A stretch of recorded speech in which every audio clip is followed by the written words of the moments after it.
So നമ്മൾ next സെഷനിലേക്ക് വരികയാണ്. That is part 6 of coordination complexes. അപ്പോൾ നമ്മൾ ഓൾറെഡി ഇപ്പോൾ ഒക്ടാഹെഡ്രൽ കോംപ്ലക്സുകളുടെ ഹൈബ്രിഡൈസേഷൻ ആൻഡ് ജോമെട്രി എങ്ങനെ കണ്ടുപിടിക്കും എന്നുള്ള കാര്യം എക്സ്പ്ലെയിൻ ചെയ്ത് കഴിഞ്ഞു. So next we are going to discuss about the geometry of tetrahedral complexes according to VB theory. For example ഇപ്പോൾ ക്വസ്റ്റ്യൻ ചോദിക്കുക എങ്ങനെയാണ്, ദാറ്റ് ഈസ് NiCl4 2- എന്ന് പറയുന്ന ഒരു കോംപ്ലക്സ്. ആ കോംപ്ലക്സിന്റെ ഹൈബ്രിഡൈസേഷൻ ആൻഡ് ജോമെട്രി കണ്ടുപിടിക്കാൻ പറഞ്ഞാൽ നേരത്തെ പറഞ്ഞ പോലെ തന്നെയാണ്. അതായത് ദാറ്റ് ഈസ് ഇവിടെ നിക്കൽ എന്ന് പറയുമ്പോൾ ദാറ്റ് ഈസ് ക്ലോറിഡോ ലിഗാൻഡുകൾ -1 ഓക്സിഡേഷൻ സ്റ്റേറ്റ് ആണ്. അപ്പൊ -4 വരും. ആ -4ൽ -2 പുറത്തുള്ളൂ. അപ്പൊ 2 പോസിറ്റീവ് ചാർജ് ആര് കോമ്പൻസേറ്റ് ചെയ്തു? നിക്കൽ കോമ്പൻസേറ്റ് ചെയ്തു. അപ്പോൾ നിക്കലിന്റെ ഓക്സിഡേഷൻ സ്റ്റേറ്റ് വരിക എത്രയാണ്? That is equal to 2+ oxidation state ആണ്. ഇനി നിക്കൽ 2+ എന്ന് പറയുമ്പോൾ നമുക്കറിയാം നിക്കലിന്റെ ഇലക്ട്രോണിക് കോൺഫിഗറേഷൻ 3d8 എന്നുള്ളതാണ് നിക്കലിന്റെ ഇലക്ട്രോണിക് കോൺഫിഗറേഷൻ. നിക്കൽ 2+ എന്ന് പറയുമ്പോൾ 4s 2 ഇലക്ട്രോൺ പോകുന്നു. ദാറ്റ് ഈസ് എന്ത് വരും? 3d8 എന്നുള്ളതാണ് എന്ത് വരിക? നിക്കലിന്റെ ഇലക്ട്രോണിക് കോൺഫിഗറേഷൻ വരിക. Okay, so 3d8 configuration. അപ്പോ 3d8 കോൺഫിഗറേഷൻ നമ്മൾ എഴുതുകയാണെങ്കിൽ നിക്കൽ 2+ ഇലക്ട്രോണിക് കോൺഫിഗറേഷൻ നമ്മൾ എഴുതുകയാണെന്നുണ്ടെങ്കിൽ 3d8 കോൺഫിഗറേഷൻ ആണ്. ആൻഡ് നമുക്കറിയാം D8 എന്ന് പറയുമ്പോൾ 1 2 3 4 5 6 7 8 ഇതാണ് എന്ത് വരിക? ഈ പറഞ്ഞതുപോലെ ഇലക്ട്രോണിക് കോൺഫിഗറേഷൻ വരിക. ഇനി നമ്മൾ നോക്കുക, ഇവിടെ ക്ലോറിഡോ ലിഗാൻഡ് ആണ്. Whether chlorido is a strong field or weak field ligand. നമുക്കറിയാം ക്ലോറിഡോ എന്ന് പറയുന്നതാണ് ഒരു വീക്ക് ഫീൽഡ് ലിഗാൻഡ് ആണ്. അപ്പൊ അവിടെ പെയറിംഗ് നടക്കാനുള്ള പോസിബിലിറ്റി ഉണ്ടോ? ഇല്ല. So there is no pairing ആണ്. പെയറിംഗ് നടക്കാനുള്ള പോസിബിലിറ്റി അവിടെ ഇല്ല എന്ന് നമ്മൾ പറഞ്ഞു വെക്കും. അപ്പൊ പെയറിംഗ് നടക്കാനുള്ള പോസിബിലിറ്റി ഇല്ല എന്നുണ്ടെങ്കിൽ ഇവിടെ നമുക്കറിയാം 4 ആണ് എന്ത് വരിക? കോർഡിനേഷൻ നമ്പർ വരിക അല്ലെ.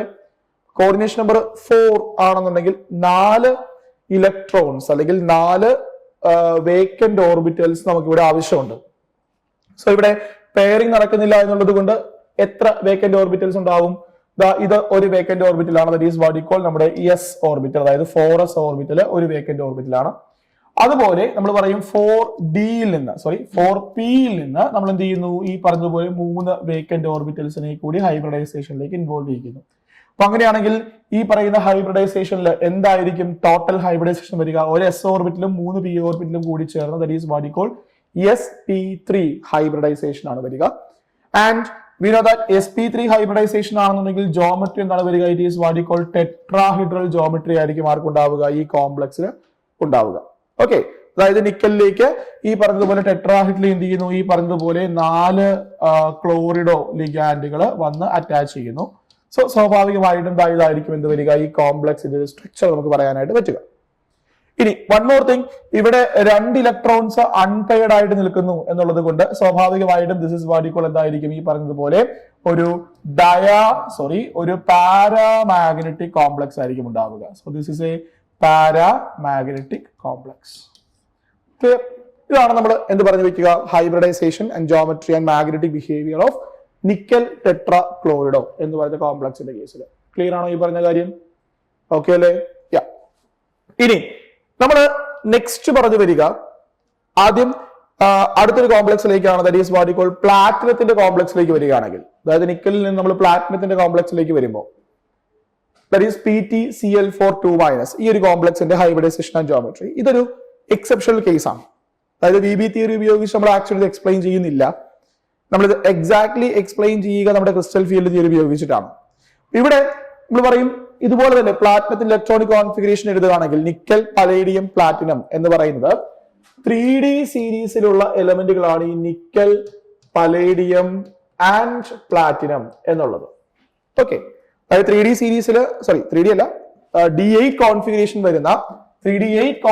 വരുന്ന എലമെന്റുകളാണ് എന്താ? നിക്കൽ പലേഡിയം പ്ലാറ്റിനം എന്നുള്ളത്.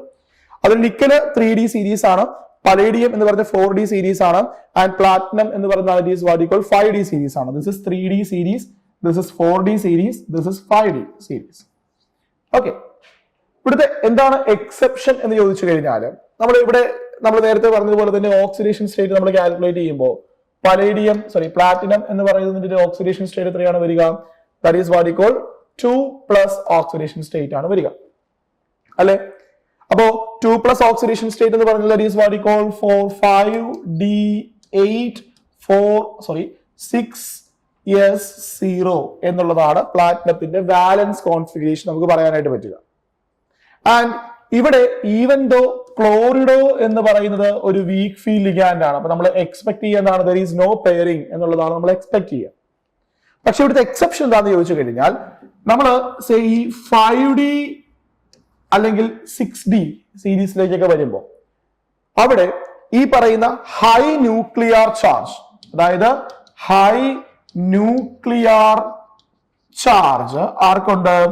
ഈ പറയുന്ന പ്ലാറ്റിനത്തിന് അല്ലെങ്കിൽ പലേഡിയത്തിനൊക്കെ ഉണ്ട്. അപ്പോ പ്ലാറ്റിനം അല്ലെങ്കിൽ പലേഡിയം അല്ലെങ്കിൽ നമ്മൾ ഇവിടെ പ്ലാറ്റിനം എടുക്കുകയാണെന്നുണ്ടെങ്കിൽ ഈവൻ ദോ അതിന്റെ വീക്ക് ഫീൽഡ് ലിഗാൻഡ് ആണ് അവിടെ ഉള്ളത് എങ്കിൽ പോലും ഹൈ ന്യൂക്ലിയർ ചാർജ് ഉള്ളത് കൊണ്ട് സ്വാഭാവികമായിട്ടും അവിടെ എന്തിനുള്ള പോസിബിലിറ്റി ഉണ്ട്? പ്ലാറ്റിനത്തിന്റെ കേസിൽ പെയറിംഗ് നടക്കാനുള്ള പോസിബിലിറ്റി ഉണ്ട്. ഇത് എക്സാക്ട്ലി എക്സ്പ്ലെയിൻ ചെയ്യാനായിട്ട് വി ബി തിയറിക്ക് പറ്റില്ല. പക്ഷെ ഇതൊരു എക്സെപ്ഷണൽ ക്വസ്റ്റ്യൻ ആണ് എന്നുള്ളത് കൊണ്ട് പലപ്പോഴും എന്ത് ചെയ്യാറുണ്ട്? ചോദിച്ചു കാണാറുണ്ട്. നമ്മുടെ നിക്കൽ ടെട്രാക്ലോറിഡോ പോലെ അല്ല പ്ലാറ്റിനത്തിന്റെ കേസിൽ നമ്മൾ ബിഹേവ് ചെയ്യാം. ഇവിടെ എന്താണ്? It is what you call high nuclear charge ഉള്ളത് കൊണ്ട് അവിടെ എന്തിനുള്ള പോസിബിലിറ്റി ഉണ്ടെന്ന് ഓർത്തിരിക്കുക? പെയറിംഗ് നടക്കാനുള്ള പോസിബിലിറ്റി ഉണ്ട് എന്നുള്ള കാര്യം ഓർത്തിരിക്കുക. അപ്പൊ പെയറിംഗ് നടക്കുകയാണെങ്കിൽ നമുക്കറിയാം പ്ലാറ്റിനം 2+ എന്ന് പറയുന്നതിൽ പെയറിംഗ് നടക്കുകയാണെങ്കിൽ 3D8 ആണ് അല്ലെ. നോർമലി പറയേണ്ടത് 1 2 3 4 5 6 7 8 എന്നുള്ളതാണ് പറയേണ്ടത്. പക്ഷെ നമ്മൾ പറഞ്ഞ എന്താണ്? ഈ രണ്ട് ഇലക്ട്രോൺസ് എന്ത് ചെയ്യാനുള്ള പോസിബിലിറ്റി ഉണ്ട്? Due to high nuclear charge pairing നടക്കും. അങ്ങനെ പെയറിംഗ് നടക്കുകയാണ് എന്നുണ്ടെങ്കിൽ എന്തായിരിക്കും വരിക? 1 2 3 4 5 6 7 8 എന്നുള്ളതാണ് എന്ത് വരിക? ഇലക്ട്രോണിക് കോൺഫിഗറേഷൻ വരിക. ഫൈൻ. അപ്പൊ നമ്മൾ ഇവിടെ 4 കോർഡിനേഷൻ സൈറ്റ്സുകൾ ഫ്രീ ആക്കാൻ, 4 ഹൈബ്രിഡ് ഓർബിറ്റൽസ് ഉണ്ടാക്കാനായിട്ട് വേക്കന്റ് ഓർബിറ്റൽസ് നമ്മൾ അനലൈസ് ചെയ്യുമ്പോൾ ഇവിടെ ഒരു ഡി ഓർബിറ്റൽ ഫ്രീ ആണ്, ഒരു എസ് ഓർബിറ്റൽ ഫ്രീ ആണ്, അതുപോലെ 2 പി ഓർബിറ്റലും എന്ത് ചെയ്യുന്നു? ഹൈബ്രിഡൈസേഷനിലേക്ക് ഇൻവോൾവ് ചെയ്യുന്നു. അപ്പൊ അങ്ങനെയാണെങ്കിൽ ഉണ്ടാകുന്ന ഹൈബ്രിഡൈസേഷൻ എന്തായിരിക്കും? DsP2 ഹൈബ്രിഡൈസേഷൻ ആയിരിക്കും. നമുക്കറിയാം DsP2 ഹൈബ്രിഡൈസേഷൻ എന്ന് പറയുന്നത് 4 കോർഡിനേഷൻ നമ്പറുകൾ വരുന്ന ഹൈബ്രിഡൈസേഷൻ ആണെങ്കിൽ പോലും ആ ഹൈബ്രിഡൈസേഷന്റെ ജോമെട്രി വരുന്ന എന്താണ്? സ്ക്വയർ പ്ലെയിനാർ ജോമെട്രി ആയിരിക്കും ആർക്കുണ്ടാവുക? ഈ ഒരു കോംപ്ലക്സിന് ഉണ്ടാവുക. അതായത് DsP2 ഹൈബ്രിഡൈസേഷൻ എന്ന് പറയുമ്പോൾ പ്ലാറ്റിനം ഈ പറഞ്ഞതുപോലെ 4 കോർഡിനേഷൻ സൈറ്റുകൾ ഫ്രീ ആക്കുന്നു. ആൻഡ് ഈ 4 കോർഡിനേഷൻ സൈറ്റുകളിലേക്ക് ആര് വന്ന് അറ്റാച്ച് ചെയ്യുന്നു? ഈ പറഞ്ഞതുപോലെ നമ്മുടെ ക്ലോറിഡോ ലിഗാൻഡുകൾ ഇങ്ങനെ വന്ന് അറ്റാച്ച് ചെയ്യുന്നു. അപ്പോൾ സ്വാഭാവികമായിട്ടും ഈ ഒരു കോംപ്ലക്സ് എന്തായിരിക്കും ഉണ്ടാവുക? ഒരു സ്ക്വയർ പ്ലെയിനാർ ജോമെട്രി ആയിരിക്കും ഈ ഒരു കോംപ്ലക്സിന് ഉണ്ടാവുക. Is that clear? ഇത് നമ്മൾ ഒരു എക്സെപ്ഷണൽ ആയിട്ട് അല്ലെങ്കിൽ ഒരു എക്സ്ട്രാ ആയിട്ട് അറിഞ്ഞിരിക്കേണ്ട ഒരു കാര്യമാണ്. അതായത് നിങ്ങൾ 3D 4D 5D സീരീസിലേക്ക് വരുമ്പോൾ നോർമലി എന്താണ്? Even though weak field ligand ആണെങ്കിലും അവിടെ എന്തിനുള്ള പോസിബിലിറ്റി ഉണ്ട്? പെയറിംഗ് നടക്കാനുള്ള പോസിബിലിറ്റി ഉണ്ട് എന്നുള്ള കാര്യം ഓർത്തിരിക്കുക. Is that clear? അപ്പോ ഇതാണ് നമ്മൾ വി ബി തിയറി അനുസരിച്ച് സാധാരണ ചോദിക്കാൻ സാധ്യതയുള്ള ക്വസ്റ്റ്യൻസ്. കോംപ്ലക്സുകളുടെ പ്രോപ്പർട്ടിയുമായി ബന്ധപ്പെട്ട് ചോദിക്കാൻ സാധ്യതയുള്ള ക്വസ്റ്റ്യൻസ് ഇത്രയും കാര്യങ്ങളാണ്. ഫൈൻ. അപ്പൊ അതില് പ്ലാറ്റിനം ടെട്രാക്ലോറിഡോ എന്ന് പറയുന്ന ഒരു കോംപ്ലക്സ് എന്ത് ചെയ്യുക? ഒന്ന് ഓർത്തു വെക്കുക. ഇനി നമ്മൾ നെക്സ്റ്റ് പറയാനായിട്ട് പോവുക what are the limitations of V B theory. നമുക്കറിയാം വി ബി തിയറി ഒരു എക്സാക്ട് തിയറി അല്ല. സോ അതിന് കുറച്ച് ലിമിറ്റേഷൻസ് ഉണ്ട്. സോ ഏതൊക്കെയാണ് ഈ പറഞ്ഞതുപോലെ ലിമിറ്റേഷൻസ് എന്ന് ചോദിച്ചാൽ first one, it involves A number of assumptions എന്നുള്ളതാണ്. അതായത് ഒരുപാട് അസംഷൻസിന്റെ ബേസിലാണ് നമ്മൾ വി ബി തിയറി എന്ത് ചെയ്യുക? എക്സ്പ്ലെയിൻ ചെയ്യുക. ഇനി next one, it would not give quantitative interpretation of magnetic data. അതായത് നമ്മൾ മാഗ്നറ്റിക് ബിഹേവിയർ ഉണ്ടോ ഇല്ലയോ എന്ന് മാത്രമാണ് നമുക്ക് ഇവിടെ പറയാൻ പറ്റുക, വി ബി തിയറി ഉപയോഗിച്ച് പറയാൻ പറ്റുക. എന്നാൽ അതിന്റെ ക്വാണ്ടിറ്റേറ്റീവ് വാല്യൂ എത്രയാണ് എന്നുള്ളതിന്റെ ഒരു ക്വാണ്ടിറ്റേറ്റീവ് ആയിട്ടുള്ള ഇന്റർപ്രിട്ടേഷൻ ആര് പറയുന്നില്ല? ഈ പറഞ്ഞതുപോലെ വി ബി തിയറി എക്സ്പ്ലെയിൻ ചെയ്യുന്നില്ല. അതുപോലെ കോംപ്ലക്സുകൾ പലപ്പോഴും കളർ പ്രൊഡ്യൂസ് ചെയ്യാനുള്ള പോസിബിലിറ്റി ഉണ്ട്. സോ ഈ കോംപ്ലക്സുകളുടെ കളർ എന്താണ് എന്നുള്ളത് ആര് എക്സ്പ്ലെയിൻ ചെയ്യുന്നില്ല? വി ബി തിയറി എക്സ്പ്ലെയിൻ ചെയ്യുന്നില്ല. That is A negative impact ആണ് വി ബി തിയറിയിലേക്ക് വരുമ്പോൾ. ഇനി മറ്റൊരു കാര്യം എന്ന് പറഞ്ഞു കഴിഞ്ഞാൽ that is thermodynamic and kinetic stability of coordination complexes. അതായത് കോംപ്ലക്സുകളുടെ സ്റ്റെബിലിറ്റി, എന്തുകൊണ്ട് ഒരു കോംപ്ലക്സ് സ്റ്റേബിൾ ആവുന്നു എന്നുള്ളൊരു കാര്യം എക്സ്പ്ലെയിൻ ചെയ്യാനായിട്ട് വി ബി തിയറിക്ക് പറ്റുന്നില്ല. അപ്പോൾ അതിന്റെ ഒരു ഇന്റർപ്രിട്ടേഷൻ ആര് പറയുന്നില്ല? വി ബി തിയറി പറയുന്നില്ല എന്ന് നമ്മൾ പറഞ്ഞു വെക്കും. ഇനി മറ്റൊരു കാര്യം നമ്മൾ ഇപ്പൊ പറഞ്ഞ കാര്യമാണ്. അതായത് 4 കോർഡിനേറ്റ് സ്ട്രക്ചറുകളുടെ കേസിൽ ഒരു കൃത്യമായിട്ടുള്ള ഒരു പ്രഡിക്ഷൻ പറയാൻ, അതായത് ചില കോംപ്ലക്സുകൾ ടെട്രാഹെഡ്രൽ ആവുന്നു, ചില കോംപ്ലക്സുകൾ സ്ക്വയർ പ്ലെയിനാർ വരുന്നു എന്നുള്ളതിന്റെ ഒരു എക്സാക്ട് ആയിട്ടുള്ള എക്സ്പ്ലനേഷൻ പറയാനായിട്ട് ആർക്ക് പറ്റുന്നില്ല? വി ബി തിയറിക്ക് പറ്റുന്നില്ല. അതും വി ബി തിയറിയുടെ ലിമിറ്റേഷൻ ആയിട്ട് നമ്മൾ പറഞ്ഞു വെക്കുന്നത് നമ്മളിപ്പോൾ കണ്ട കാര്യമാണത്. ഇനി വേറൊരു കാര്യം എന്ന് പറഞ്ഞു കഴിഞ്ഞാൽ ഇപ്പൊ നമ്മൾ പറഞ്ഞു ചില ലിഗാൻഡുകൾ വരുമ്പോൾ പെയറിംഗ് നടക്കുന്നു, സ്ട്രോങ് ഫീൽഡ് ലിഗാൻഡ് വരുമ്പോൾ പെയറിംഗ് നടക്കുന്നു, ചില ലിഗാൻഡുകളുടെ കേസിൽ ഈ പെയറിംഗ് നടക്കുന്നില്ല. സോ എന്തുകൊണ്ടാണ് ഈ പറഞ്ഞ പെയറിംഗ് നടക്കുക? What is the reason behind that? Strong field എന്നും വീക്ക് ഫീൽഡ് എന്നും ചില ലിഗാൻഡുകൾ നമ്മൾ ഡിസ്റ്റിങ്ക്യൂഷ് ചെയ്യാനുള്ള റീസൺ എന്താണ് എന്നുള്ളതും ആര് പറയുന്നില്ല? വി ബി തിയറി പറയുന്നില്ല. സാധാരണ ചോദിക്കാറുള്ളതാണ് what are the limitations of V B theory. So ഇത്രയും പോയിന്റുകളാണ് നമ്മൾ എന്ത് പറഞ്ഞു വെക്കുക? വി ബി തിയറിയുടെ ലിമിറ്റേഷൻസ് എന്ന് നമ്മൾ പറഞ്ഞു വെക്കുക. ക്ലിയർ? അപ്പോ ഈ ലിമിറ്റേഷൻസിനെ ഓവർകം ചെയ്യാനായിട്ട് നമ്മൾ നെക്സ്റ്റ് ഒരു തിയറിയിലേക്ക് വരുന്നു. സോ അതിനെയാണ് നമ്മൾ എന്ത് പറഞ്ഞു വെക്കുക? V call it as crystal field theory എന്ന് പറഞ്ഞു വെക്കുക. ക്രിസ്റ്റൽ ഫീൽഡ് തിയറി, അല്ലെങ്കിൽ നമ്മൾ അതിനെ CFT എന്ന് പറഞ്ഞു വെക്കാറുണ്ട്. ക്രിസ്റ്റൽ ഫീൽഡ് തിയറി എന്ന് പറഞ്ഞു വെക്കാറുണ്ട്. അപ്പൊ എന്താണ് ക്രിസ്റ്റൽ ഫീൽഡ് തിയറി പറയുക എന്ന് ചോദിച്ചു കഴിഞ്ഞാൽ, അതായത് മെറ്റലിലേക്ക് ഈ പറഞ്ഞതുപോലെ ഡി ഓർബിറ്റൽസിലേക്ക്, മെറ്റലിന്റെ ഡി ഓർബിറ്റൽസിലേക്ക് സ്വാഭാവികമായിട്ടും ലിഗാൻഡുകൾ ഇലക്ട്രോൺസിനെ കൊടുക്കുന്നു. അപ്പോ ഒരു മെറ്റലിന്റെ ഡി ഓർബിറ്റിലേക്ക് ഇലക്ട്രോൺസ് വരുമ്പോൾ, അല്ലെങ്കിൽ ലിഗാൻഡുകൾ മെറ്റലിനെ അപ്രോച്ച് ചെയ്യുമ്പോൾ, നമുക്കറിയാം നോർമലി മെറ്റലിന്റെ ഡി ഓർബിറ്റൽസിന്റെ എല്ലാത്തിന്റെയും എനർജി സെയിം ആണ്. നമ്മൾ അതിന് പറഞ്ഞു വെക്കുക they are what we call degenerate എന്നാണ് പറഞ്ഞു വെക്കുക. സെയിം എനർജിയാണ്, 5 ഡി ഓർബിറ്റലിലും സെയിം എനർജിയാണ് എന്നാണ് നമ്മൾ പറഞ്ഞു വെക്കുക. പക്ഷേ മെറ്റലിലേക്ക് ലിഗാൻഡുകൾ വരുമ്പോൾ സ്വാഭാവികമായിട്ടും അവിടെ ഇലക്ട്രോൺ റിപ്പൽഷൻ ഉണ്ടാവാനുള്ള പോസിബിലിറ്റി ഉണ്ട്. അതായത് electrons of the metal atom, അതായത് ഓൾറെഡി ആ മെറ്റൽ ആറ്റത്തിലുള്ള ഇലക്ട്രോൺസും ഈ പറഞ്ഞതുപോലെ ലിഗാൻഡിന്റെ കയ്യിലുള്ള ഇലക്ട്രോൺസ് തമ്മിൽ എന്ത് ചെയ്യുന്നു? അവിടെ റിപ്പൽഷൻ ഉണ്ടാവുന്നു. ആ റിപ്പൽഷനെ ഓവർകം ചെയ്യാൻ വേണ്ടിയിട്ട് മെറ്റൽസിന് ഈ പറയുന്ന ഡീജനറസി നഷ്ടപ്പെട്ടിട്ട് അവിടെ ഒരു സ്പ്ലിറ്റിംഗ് ഉണ്ടാവുന്നു. അതായത് സ്പ്ലിറ്റിംഗ് മീൻസ് ഈ പറഞ്ഞ ഡി ഓർബിറ്റൽസ് രണ്ടായിട്ട് എന്ത് ചെയ്യപ്പെടുന്നു? സ്പ്ലിറ്റ് ചെയ്യപ്പെടുന്നു. ആ സ്പ്ലിറ്റിങ്ങുമായി ബന്ധപ്പെട്ട്, അല്ലെങ്കിൽ അങ്ങനെയാണ് എന്ത് ചെയ്യപ്പെടുക? ഒരു കോംപ്ലക്സ് സ്റ്റെബിലൈസ് ചെയ്യപ്പെടുക. ആ സ്പ്ലിറ്റ് ചെയ്യപ്പെട്ട ഡി ഓർബിറ്റൽസിലേക്കാണ് നമ്മൾ ഇലക്ട്രോൺസിനെ എന്ത് ചെയ്യുക? ഡിസ്ട്രിബ്യൂട്ട് ചെയ്യുക എന്നാണ് ആര് പറഞ്ഞു വെക്കുക? CFT പറഞ്ഞു വെക്കുക. ക്ലിയർ ആണോ ഈ പറഞ്ഞ കാര്യം? അപ്പോ നമ്മൾ നോർമലി ഇപ്പോ പറഞ്ഞു വെച്ച് കഴിഞ്ഞാൽ സ്വാഭാവികമായിട്ട് നമുക്കറിയാം 5 വേക്കന്റ് അല്ലെങ്കിൽ 5 ഡി ഓർബിറ്റൽസ് ആണ് നമുക്കൊരു മെറ്റലിന്റെ കേസിലുള്ളത്, അല്ലെ? നമുക്കറിയാം ഏതൊക്കെയാ ഡി ഓർബിറ്റൽസ് എന്ന് പറഞ്ഞു കഴിഞ്ഞാൽ DXY ഉണ്ട്, DYZ ഉണ്ട്, DXZ ഉണ്ട്, പിന്നെ DX² - Y² ഉണ്ട്, പിന്നെ DZ² ഉണ്ട്. ഇത് 5 എണ്ണമാണ് നമ്മൾ സാധാരണ എന്ത് പറഞ്ഞു വെക്കുക?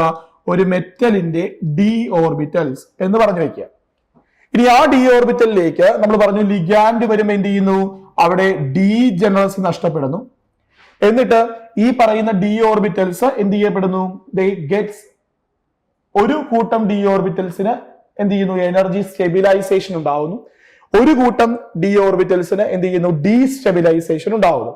അപ്പോ വരുന്ന ലിഗാൻഡുകൾ ഏത് ഡയറക്ഷനിലാണ് എന്നതനുസരിച്ചിട്ടാണ് എന്ത് ചെയ്യപ്പെടുക?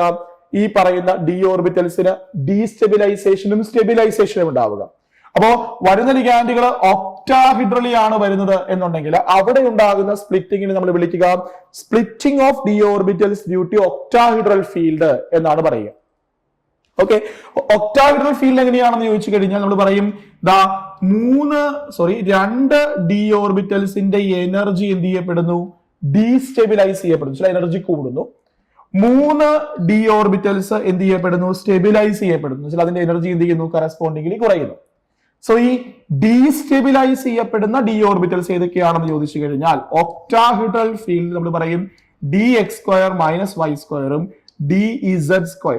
ഈ 2 ഓർബിറ്റൽസിന്റെ എനർജിയാണ് എന്ത് ചെയ്യപ്പെടുക? കൂടുക. ഓക്കെ, ആൻഡ് ബാക്കിയുള്ള 3 ഡി ഓർബിറ്റൽസ് ഏതൊക്കെയാണ്? DXY, DYZ, DXZ. ഈ പറയുന്ന 3 ഡി ഓർബിറ്റൽസിന്റെ എനർജി എന്ത് ചെയ്യുന്നു? കുറയുന്നു. സോ ഇവിടെ ഈ പറയുന്ന ഡി ഓർബിറ്റൽസിന്റെ എനർജി ഒരു സ്പ്ലിറ്റിംഗ് ഉണ്ടാവുന്നു. ഇതിനെയാണ് നമ്മൾ എന്ത് വിളിക്കുക? We call it as crystal field splitting due to an octahedral field എന്ന് പറഞ്ഞു വെക്കുക. ക്ലിയർ? ഇനി വരുന്ന ഡി ഓർബിറ്റൽസ് ടെട്രാഹിഡ്രലി ആണ് വരുന്നത് എന്നുണ്ടെങ്കിൽ, അതായത് ഈ പറഞ്ഞ ഒരു ടെട്രാഹിഡ്രൽ ഫീൽഡ് ആണ് അവിടെ ജനറേറ്റ് ചെയ്യപ്പെടുന്നത് എന്നുണ്ടെങ്കിൽ ഈ സ്പ്ലിറ്റിംഗ് പാറ്റേണിന് ചെറിയൊരു വ്യത്യാസം ഉണ്ടാവും. അതായത് നമ്മൾ പറയും അവിടെ സംഭവിക്കുക P2G ഓർബിറ്റൽ എന്നാണ് നമ്മൾ ഈ പറയുന്ന എനർജി കൂടുന്ന എനർജി കുറയുന്ന DXY, DYZ, ആൻഡ് DXZ ഓർബിറ്റലിനെ വിളിക്കുക നമ്മൾ T2G ഓർബിറ്റൽ എന്നാണ്. ഈ മുകളിൽ എനർജി കൂടുന്ന രണ്ട് ഓർബിറ്റൽസ് നമ്മൾ വിളിക്കുന്ന പേര് V call it as EG orbital എന്നാണ്. നമ്മൾ ടെട്രാഹെഡ്രൽ ഫീൽഡിലേക്ക് വരുമ്പോൾ എന്താണ് വ്യത്യാസം എന്ന് ചോദിച്ചു കഴിഞ്ഞാൽ ഈ T2G ഓർബിറ്റൽസിന്റെ എനർജിയാണ് എന്ത് ചെയ്യപ്പെടുക, കൂടുക. ആൻഡ് EG ഓർബിറ്റൽസിന്റെ എനർജിയാണ് എന്ത് ചെയ്യപ്പെടുക, കുറയുക. അതായത് T2G ഓർബിറ്റൽസിന് നമ്മൾ പറയും എന്താണ്, ഡീസ്റ്റെബിലൈസേഷൻ ഉണ്ടാവുന്നു. ആൻഡ് EG ഓർബിറ്റൽസിന് ടെട്രാഹെഡ്രൽ ഫീൽഡിൽ എന്ത് ചെയ്യപ്പെടുന്നു, സ്റ്റെബിലൈസേഷൻ ഉണ്ടാവുന്നു. അതായത് T2G എന്ന് പറഞ്ഞാൽ DXY, DYZ, DXZ ഓർബിറ്റൽസിന് എനർജി കൂടും. And DX² - Y² DZ² energy എന്ത് ചെയ്യുന്നു, കുറയുന്നു.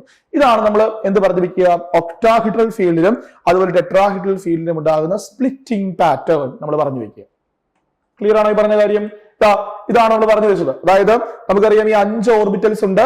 സോ ഒക്ടാഹെഡ്രൽ ഫീൽഡിലേക്ക് വരുമ്പോ എന്താ സംഭവിക്കാന്ന് ചോദിച്ചു കഴിഞ്ഞാൽ ഈ രണ്ട് ഓർബിറ്റൽസിന്റെ DX² - Y² അതുപോലെ തന്നെ DZ² എന്ത് ചെയ്യുന്നു, എനർജി കൂടുന്നു.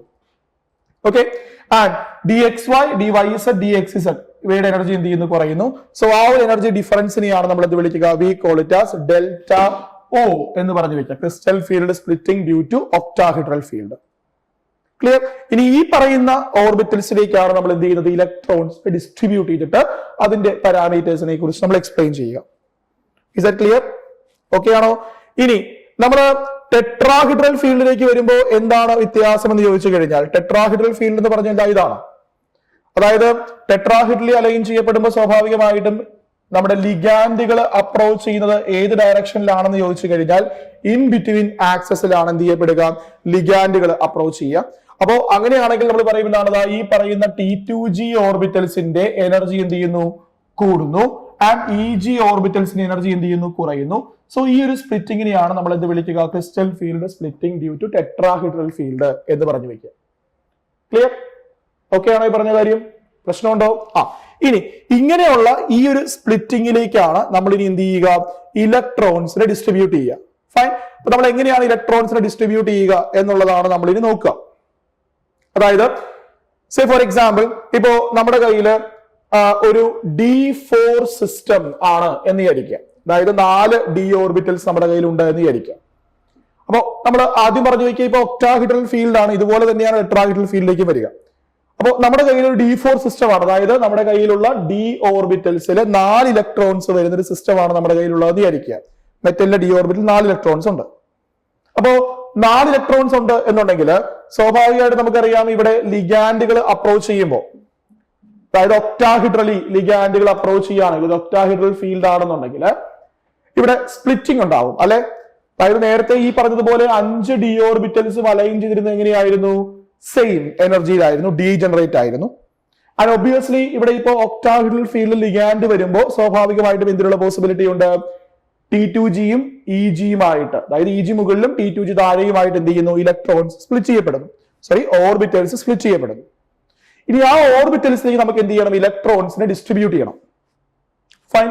അപ്പൊ ഇലക്ട്രോൺസിനെ ഡിസ്ട്രിബ്യൂട്ട് ചെയ്യണമെന്നുണ്ടെങ്കിൽ ഇവിടെ പ്രധാനമായിട്ടും വരുന്നൊരു കാര്യം എന്ന് പറയുന്നത് നമ്മൾ ഈ 2 ടേമുകളെ കുറിച്ച് നോക്കും. അതായത് ഡെൽറ്റ വാല്യൂവും അതുപോലെ പെയറിംഗ് എനർജിയും. ഈ 2 കാര്യങ്ങളുടെ ബേസിലാണ് നമ്മൾ ഇലക്ട്രോൺസിനെ ഡിസ്ട്രിബ്യൂട്ട് ചെയ്യുക. എന്താണ് ഡെൽറ്റ എന്ന് ചോദിച്ചാൽ നമുക്കറിയാം, ലിഗാൻഡ് അപ്രോച്ച് ചെയ്യുമ്പോൾ ഈ പറയുന്ന നമ്മുടെ ക്രിസ്റ്റൽ ഫീൽഡ് സ്പ്ലിറ്റിങ്ങിന്റെ ഫലമായിട്ട് 2 രീതിയിൽ എന്ത് ചെയ്യപ്പെടുന്നുണ്ട്, ഓർബിറ്റൽസിന്റെ എനർജി ഒരെണ്ണം സ്റ്റെബിലൈസ് ചെയ്യപ്പെടുകയും ഒരു കൂട്ടം ഡീസ്റ്റെബിലൈസ് ചെയ്യപ്പെടുകയും ചെയ്യുന്നുണ്ട്. സോ അവ നമ്മളുടെ എനർജി ഡിഫറൻസിനെയാണ് നമ്മൾ എന്ത് വിളിക്കുക, ഡെൽറ്റ O എന്ന് പറഞ്ഞു വെക്കുക. അപ്പോ ഈ എനർജി ഡിഫറൻസ് കൂടുതൽ കൊടുക്കാൻ കഴിവുള്ള ലിഗാൻഡുകളെ നമ്മൾ എന്ത് പറഞ്ഞു വെക്കും, V call it strong field എന്ന് പറഞ്ഞു വെക്കും. സ്ട്രോങ് ഫീൽഡ് ലിഗാൻഡുകളുടെ കേസിൽ ഈ ഡെൽറ്റ വാല്യൂ എന്ന് പറയുന്നതായിരിക്കും it is what you call high ആയിരിക്കും. ആൻഡ് വീക്ക് ഫീൽഡ് ലിഗാൻഡുകളുടെ കേസിൽ ഈ ഡെൽറ്റ ദാറ്റ് ഈസ് സ്പ്ലിറ്റിംഗ് എന്ന് പറയുന്നതായിരിക്കും it is what you call low ആയിരിക്കും. ഇങ്ങനെയാണ് നമ്മൾ ലിഗാൻഡുകളെ ക്ലാസിഫൈ ചെയ്യുക. അതായത് സ്ട്രോങ് ഫീൽഡ് ലിഗാൻഡ് എന്ന് പറഞ്ഞു കഴിഞ്ഞാൽ ഈ കൊടുക്കുന്ന splitting pattern or splitting energy difference എന്ന് പറയുന്നത് ഹൈ ആണ് സ്ട്രോങ് ഫീൽഡിന്റെ കേസിൽ. വീക്ക് ഫീൽഡിന്റെ കേസിൽ ഈ സ്പ്ലിറ്റിംഗ് എന്തായിരിക്കും, കമ്പാരിറ്റീവ്ലി ലോ ആയിരിക്കും. ഓക്കെ. ഇനി പെയറിംഗ് എനർജി പി എന്ന് പറയുന്നതെന്ന് ചോദിച്ചു കഴിഞ്ഞാൽ നമ്മൾ ഒരു ഓർബിറ്റലിൽ ഒരു ഇലക്ട്രോണിനെ പെയർ ചെയ്യുമ്പോൾ സ്വാഭാവികമായിട്ടും ഈ പറഞ്ഞതുപോലെ ഓൾറെഡി ഒരു ഇലക്ട്രോൺ എക്സിസ്റ്റ് ചെയ്യുന്നുണ്ട്. അതിലേക്കാണ് നമ്മൾ ഇലക്ട്രോണിനെ കൂടി കൊണ്ടുവന്ന് പെയർ ചെയ്യുക. അപ്പോൾ ഈ 2 ഇലക്ട്രോൺ തമ്മിൽ റിപ്പൽഷൻ ഉണ്ടാവും. ആ റിപ്പൽഷനെ ഓവർകം ചെയ്യാനായിട്ട് നമ്മൾ കൊടുക്കേണ്ടി വരുന്ന എമൗണ്ട് ഓഫ് എനർജിനെയാണ് പെയറിംഗ് എനർജി എന്ന് പറഞ്ഞു വെക്കുക. അപ്പോ നമ്മൾ പറയും പെയറിംഗ് എനർജി ചില സമയങ്ങളിൽ എന്തിനുള്ള പോസിബിലിറ്റി ഉണ്ട്, നമ്മുടെ ക്രിസ്റ്റൽ ഫീൽഡ് സ്പ്ലിറ്റിനേക്കാളും കുറയാൻ ഉള്ള പോസിബിലിറ്റി ഉണ്ട്, അല്ലെങ്കിൽ ക്രിസ്റ്റൽ ഫീൽഡ് സ്പ്ലിറ്റിംഗ് കൂടാനുള്ള പോസിബിലിറ്റി ഉണ്ട്. അപ്പോ ക്രിസ്റ്റൽ ഫീൽഡ് സ്പ്ലിറ്റിംഗ് കൂടുക എന്ന് പറഞ്ഞു കഴിഞ്ഞാൽ സ്വാഭാവികമായിട്ടും അത് ഏത് തരം ലിഗാൻഡ് ആയിരിക്കും, അതൊരു സ്ട്രോങ് ഫീൽഡ് ലിഗാൻഡ് കേസിലാണ് നമ്മൾ എന്ത് പറഞ്ഞു വെക്കുക, ക്രിസ്റ്റൽ ഫീൽഡ് സ്പ്ലിറ്റിംഗ് കൂടുന്നു എന്ന് പറഞ്ഞു വെക്കുക. അതായത് ഡെൽറ്റ വാല്യൂ പിനേക്കാളും കൂടുതലാണ് ഇവിടെ. അപ്പൊ അവിടേക്ക് നമ്മൾ 4 ഇലക്ട്രോൺസിനെ ഡിസ്ട്രിബ്യൂട്ട് ചെയ്യുകയാണെങ്കിൽ നമ്മൾ ആദ്യം ഒരു ഇലക്ട്രോണിനെ കൊടുത്തു 1 2 3. ഇനി 4ാമത്തെ ഇലക്ട്രോണിനെ നമ്മൾ എവിടെ പെയർ ചെയ്യും, എവിടെ നമ്മൾ ഡിസ്ട്രിബ്യൂട്ട് ചെയ്യും എന്നുള്ളതാണ് ക്വസ്റ്റ്യൻ. നമുക്കറിയാം ഏതാണോ എക്സ്പെൻസ് ഓഫ് എനർജി കുറവുള്ളത് ആ രീതിയിലാണ് ഇലക്ട്രോൺസ് എപ്പോഴും എന്ത് ചെയ്യുക, പെയർ ചെയ്യപ്പെടുക. അതാണ് ഹൺസ് റൂൾ പറയുക അല്ലെ. ഇവിടെ എക്സ്പെൻസ് കുറവുള്ളത് എവിടെയാ, പെയർ ചെയ്യിക്കാനുള്ള എനർജി കുറവും ഈ 4ാമത്തെ ഇലക്ട്രോൺ ഈ ഒരു ഓർബിറ്റലിലേക്ക്, അതായത് നമ്മുടെ EG ഓർബിറ്റലിലേക്ക്, ഹയർ ഓർബിറ്റലിലേക്ക് പ്ലേസ് ചെയ്യാനുള്ള എനർജി എന്താണ്, കൂടുതലുമാണ്. അപ്പൊ അങ്ങനെയാണ് എന്നുണ്ടെങ്കിൽ സ്വാഭാവികമായിട്ട് ഇത് പ്രിഫർ ചെയ്യുന്ന എന്തായിരിക്കും, പെയറിംഗ് ആയിരിക്കില്ല പ്രിഫർ ചെയ്യുക. അപ്പൊ അങ്ങനെയാണെങ്കിൽ സ്ട്രോങ് ഫീൽഡ് ലിഗാൻഡ് പ്രസൻസിൽ D4 സിസ്റ്റത്തിൽ നമുക്ക് കാണാൻ പറ്റുന്ന എന്താണ്, ഈ 4ാമത്തെ ഇലക്ട്രോൺ എന്ന് പറയുന്നത് എങ്ങോട്ടേക്ക് വരുന്നു, നമ്മുടെ T2Gയിലേക്ക് വരുന്നു. അപ്പൊ അങ്ങനെയാണെങ്കിൽ ഇതിന്റെ ഇലക്ട്രോണിക് കോൺഫിഗറേഷൻ എങ്ങനെയായിരിക്കും വരിക, that is what we call T2G4EG0 എന്നാണ് വരിക. ക്ലിയർ ആണോ, പ്രശ്നമുണ്ടോ? ഇനി നമ്മൾ അടുത്ത കേസിലേക്ക് വരികയാണ്. അതായത് ദാറ്റ് ഈസ് ഒരു വീക്ക് ഫീൽഡ് ലിഗാൻഡ് ആയിരുന്നു എന്ന് വിചാരിക്കുക. അപ്പൊ വീക്ക് ഫീൽഡ് ലിഗാൻഡ് ആണെങ്കിൽ സംഭവിക്കുന്നത് എന്താണ്, ഈ ഡെൽറ്റ വാല്യൂ എന്ന് പറയുന്നത് കുറവാണ് അല്ലെ, അതായത് ഈ സ്പ്ലിറ്റിംഗ് എന്ന് പറയുന്നത് കുറവാണ്, അതിനേക്കാളും കൂടുതലാണ് ഈ പറഞ്ഞതുപോലെ പെയറിംഗ് എനർജി എന്ന് വിചാരിക്കുക. ഫൈൻ, ഇതാണ് നമ്മുടെ കണ്ടീഷൻ എന്ന് വിചാരിക്കുക. ഡെൽറ്റ വാല്യൂ എന്ന് പറയുന്ന പെയറിംഗ് എനർജിയേക്കാളും കുറവാണ്. നമുക്കറിയാം ലോ ഏതാണോ അതായിരിക്കും എന്ത് ചെയ്യുക, സിസ്റ്റം പ്രിഫർ ചെയ്യുക. എന്ന് പറഞ്ഞാൽ നമ്മൾ 1 then 2 then 3 3 ഇലക്ട്രോൺ ഇതാ ഇവിടെ കൊടുക്കുന്നു T2G ഓർബിറ്റലില്, അതാണ് ലോവർ എനർജി ഓർബിറ്റൽ.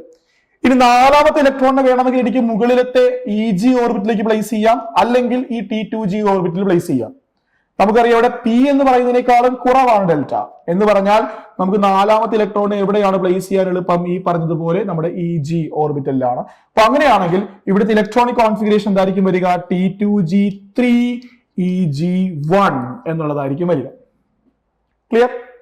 ഇനി നമ്മൾ ഈ കോംപ്ലക്സുകളിൽ പെയറിംഗ് കൂടിയാൽ അതിന്റെ സ്പിൻ മൾട്ടിപ്ലിസിറ്റി എന്ന് പറയുന്നത് കുറയും.